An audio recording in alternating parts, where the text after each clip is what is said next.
There can be all kinds of reasons for affairs, but one of the most important things that we want to tell you is that we've just completed the first study in the world on whether or not treatment of affairs can be successful. And we've created a model for treating affairs that starts with atonement and then moves into, later on, into rebuilding a marriage, rebuilding marriage number 2.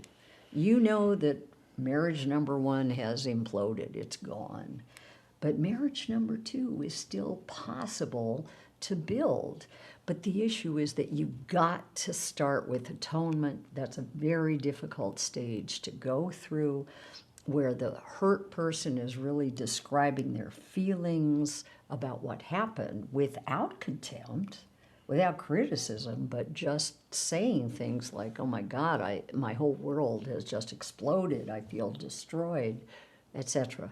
Describing their own feelings about what happened and being able to ask any questions they want to of the person who had the affair and listen to transparent answers. There has to be a foundation of truth here.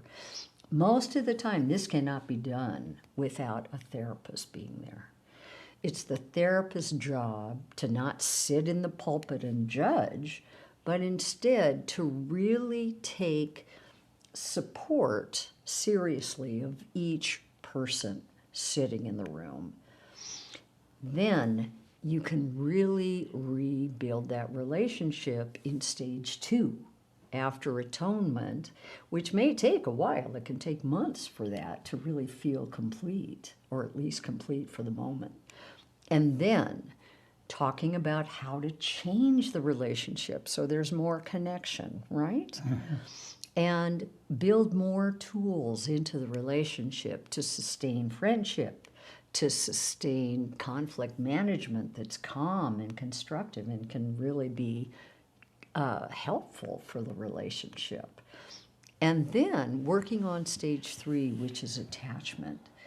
So attachment means recommitting to the relationship, really vowing your loyalty, and as well talking about what consequences may occur if an affair either repeats itself or a new one begins.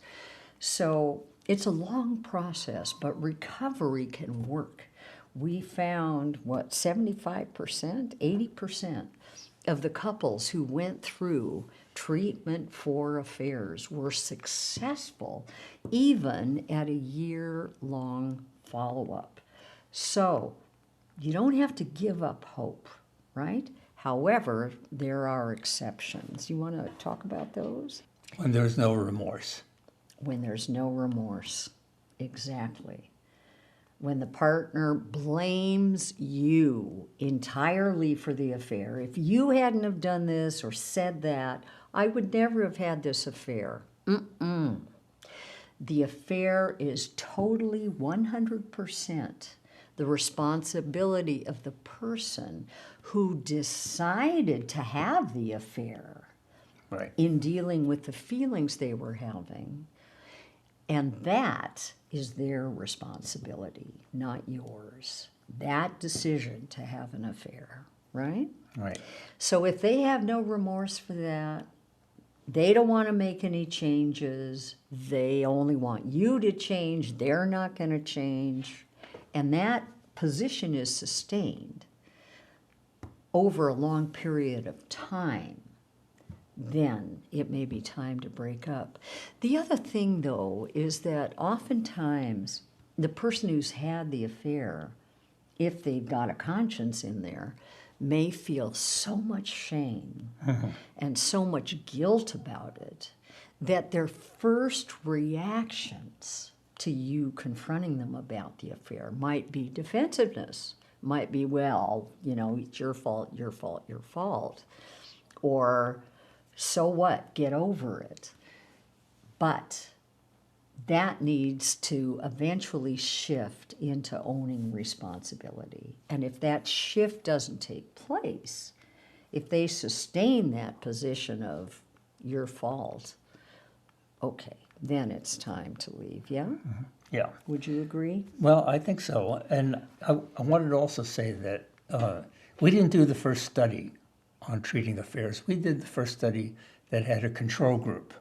So the first randomized clinical trial. Which on it, means? which means that we could actually show that compared to not getting treatment, the treatment was very effective. Right, yes. And- Thanks for that correction, by the way. And the other thing I wanted to say was that the research of Carol Rusbolt, who studied infidelity and cheating for about 30 years, was that the dynamic that led to the affair is not disrespect.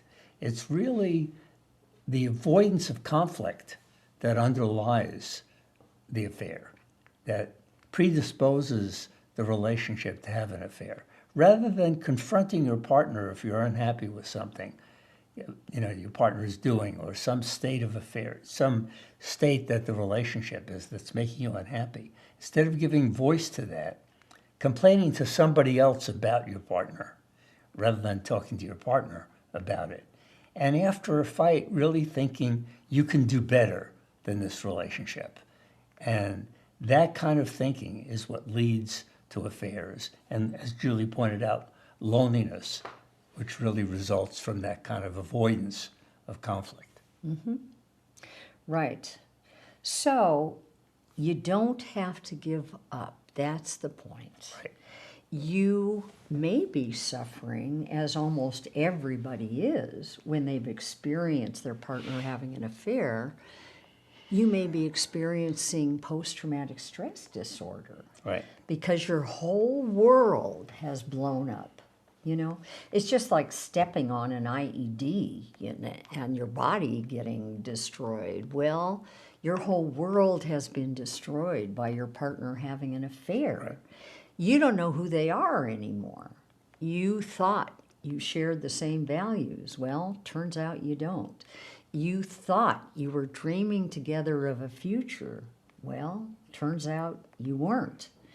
You thought that your partner really loved you. Well, turns out, at least, it doesn't look like it. So, what the heck? Your whole world has imploded. That creates the symptoms of PTSD. Things like being on an emotional roller coaster, numb 1 minute, feeling like exploding with rage or shaking with fear that it's going to happen again, and suspicious the next moment. Also, maybe having fantasies in your mind that come in that you don't want to be thinking about, but they come in anyway into your mind, where you're imagining your partner with the other affair partner. I mean, those are horrible. They cause horrible pain. Also, nightmares, depression, not being able to sleep, or maybe wanting to sleep all the time. All those are symptoms of PTSD, and they're not things you can control, right? Right. They're all ways that this affair has affected you. That's why it's so important, if you can, to get into some therapy or some counseling if there's been an affair. And I'm not talking individual therapy, I'm talking couples counseling. Because there's a lot of therapists for individuals out there that are going to say, oh, you should leave. But it's not true.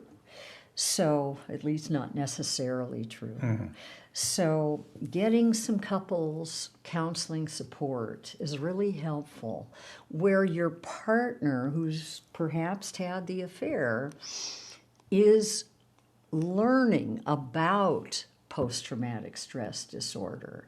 The fact that you can't control that roller coaster of emotion. You can't control when those thoughts are coming in and just inflaming your feelings. You can't control that stuff, and it's going to be there for a while. And until time passes, it may get a little softer over time. But, bottom line, trust is going to change. If your partner 2 years from now, you've worked things through, but your partner doesn't call you when they're coming home late from work, and then they're 3 hours late, you don't know where they've been, up comes the PTSD again. And that's a time when you've got to share that with your partner. But you don't say, hey, schmuck, you're so horrible, you idiot, I remember this again. Instead, you say, baby, I'm having those old feelings again of fear, of suspicion, of anger, all the feelings I had 2 or 3 years ago from those affairs. I need some reassurance that you're really there for me. And next time you come home late from work, I desperately need you to call me or text me. Otherwise, I'm going to go back into that PTSD. So there are ways of coping, even in the far future, with little triggers that are bound to happen here and there by asking for reassurance, sharing your feelings about it, so that there is hope. There is hope that you can recover from an affair.